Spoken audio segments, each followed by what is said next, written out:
Inna sadaqata sir. Sesungguhnya sedekah yang dirahsiakan. Tudfi'u ghadabar Rabb. Akan memadamkan kemurkaan Allah. Siapa tak ada dosa dalam dunia ni?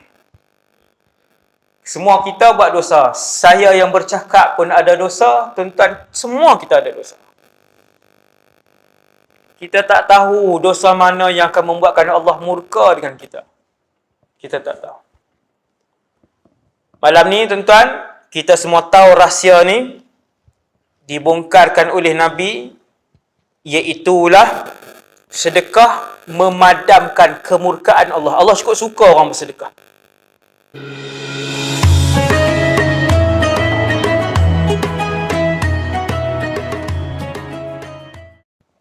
Yang ni fadilat sedekah. Tuan-tuan tengok, tuan-tuan dengar 7. Kesemua hadis. Kesemuanya adalah hadis. 1. Setiap sen yang disedekah dibayar oleh Allah dunia sebelum akhirat dengan gandaan. Syarat sedekah itu kerana Allah. 1. 2. Inna sadaqata sir. Sesungguhnya sedekah yang dirahsiakan. Tudfi'u ghadabar Rabb. Akan memadamkan kemurkaan Allah. Siapa tak ada dosa dalam dunia ni? Semua kita buat dosa. Saya yang bercakap pun ada dosa. Tuan-tuan, semua kita ada dosa. Kita tak tahu dosa mana yang akan membuatkan Allah murka dengan kita. Kita tak tahu. Malam ni, tuan-tuan, kita semua tahu rahsia ni dibongkarkan oleh Nabi, iaitulah sedekah memadamkan kemurkaan Allah. Allah cukup suka orang bersedekah. Sebab tu Allah pilih untuk tulis pintu syurga yang 8 itu, salah satunya babus sadaqah, pintu sedekah. Siapa-siapa yang telah pun merasakan kemanisan dan rahsia sedekah, ni saya umum tuan-tuan. Siapa-siapa sahaja di kalangan umat Rasulullah, yang ni saya jumpa ramai dah, yang telah pun melihat keajaiban sedekah, telah pun merasakan kemanisan sedekah, mereka tak pernah tinggal sedekah walau sehari. Mesti.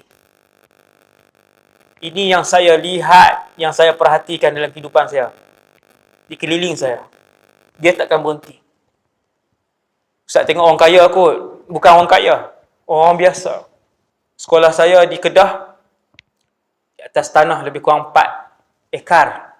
Hampir selesai. Sudah 80%. Hampir selesai. Bila kami semak akaun, cek setiap hari tengok. Tuan-tuan cek lah nak bayar kontraktor sebagainya kan. 95% daripada pembangunan sekolah kami sejak daripada bata pertama datangnya daripada orang-orang biasa dan susah. Kami tak pernah terima 1 juta, kami tak pernah terima ratus-ratus ribu. Ada sekali kami terima, sebab kami cek akaun tengok orang bagi kan. RM100, RM70, RM35, RM18, RM13. Yang paling sikit adalah RM1. Saya perhati yang RM1 tu. Setiap hari dia bagi. Masuk akaun. Setiap hari dia bagi. Saya perhati. Dan ada di kalangan mereka, setiap hari beratus-ratus. Setiap hari dia, orang yang sama. Ratus-ratus. Entah no? 95% ataupun 90% adalah daripada orang biasa yang membangunkan.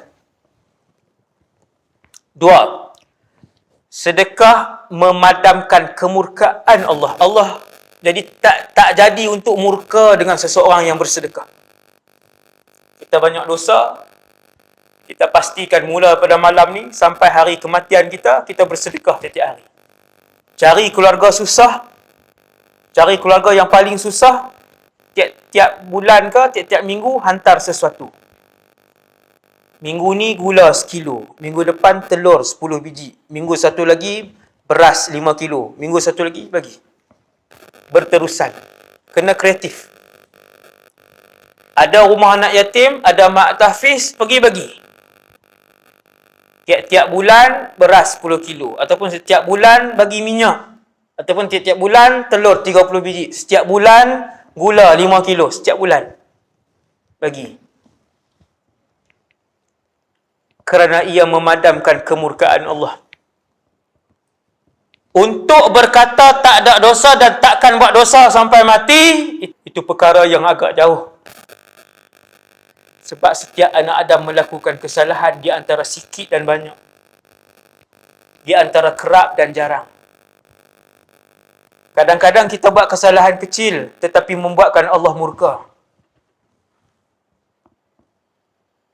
Satu kataan je tuan-tuan. Satu kataan je. Nabi kata hati-hati di akhir zaman ada orang kadang-kala satu perkataan menurunkan murka Allah. Dia kata zakat apa apa habis duit orang. Satu ayat ya. Dia perli tutup aurat, dia perli zakat, dia perli hukum Allah, hukum Islam, dia satu ayat dia keluar. Hati-hati. Satu, dua, tiga. Ni semua berkaitan dengan sedekah. Rupanya sedekah ni dia satu ibadat yang sehingga kata Sayyidina Umar, bukan hadis Nabi.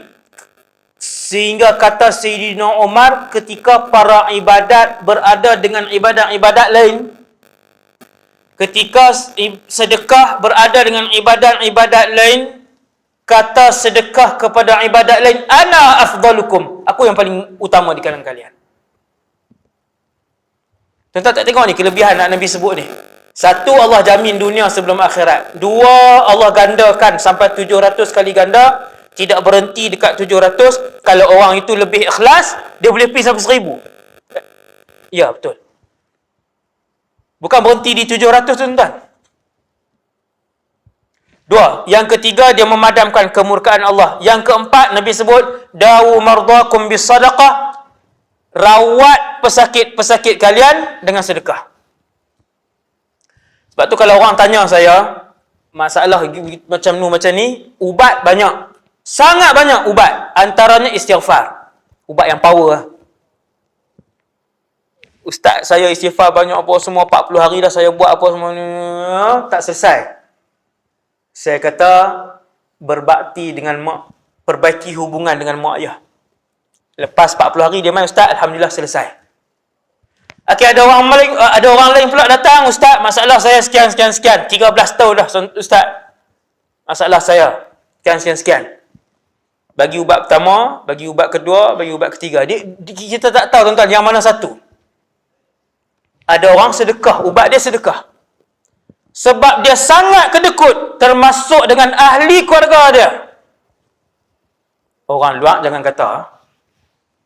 Kalau makan tak pernah keluar dia buat bodoh, buat muka tak berdosa, tak bersalah dulu. Diam tu. Orang tahu dah dia ni kalau duduk, hang tak usah tunggu dia banyak, memang tak banyak. Kalau 4 orang di situ, dia ni jangan tunggu, hak lain boleh gagah buat keluar duit. Yang ni tak payah, memang kedekut. Oi, ada ni pasal. Dia ada wakil. Setiap feda mesti ada wakil punya. Berubah tuan-tuan, jangan.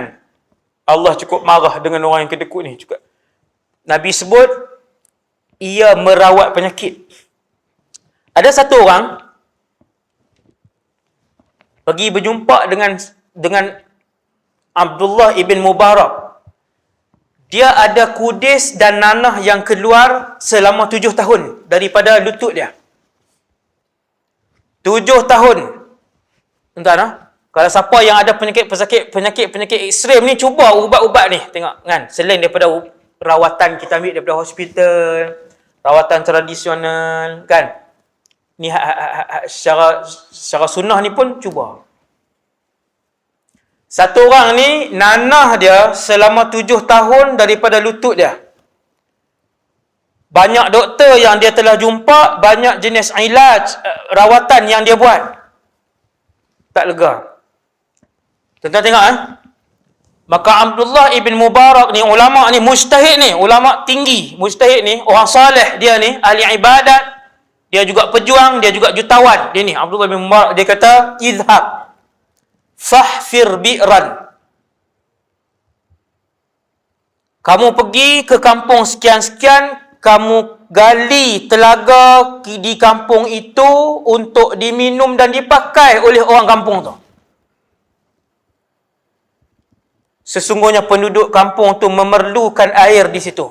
Pergi sedekah buat cara tu. Laki ni pun pergi tuan-tuan, dia keluarkan duit dia sebahagian untuk buat proses gali apa semua, air bersih disedut daripada bawah, orang kampung pun guna, fabari ar-rajul, maka sembuh penyakit lelaki tadi. Nabi sebut apa? Dawu mardakum bis sadaqah. Kalau ada sakit-sakit yang kronik dan sebagainya ni, kan, kita keluar sebahagian duit kita, bersedekah niat, ya Allah, kerana-Mu ya Allah, dan ya Allah, ku niatkan untuk sembuh penyakit fulan bin fulan. InsyaAllah kalau sedekah tu Allah terima, Allah juga akan merawat penyakit itu.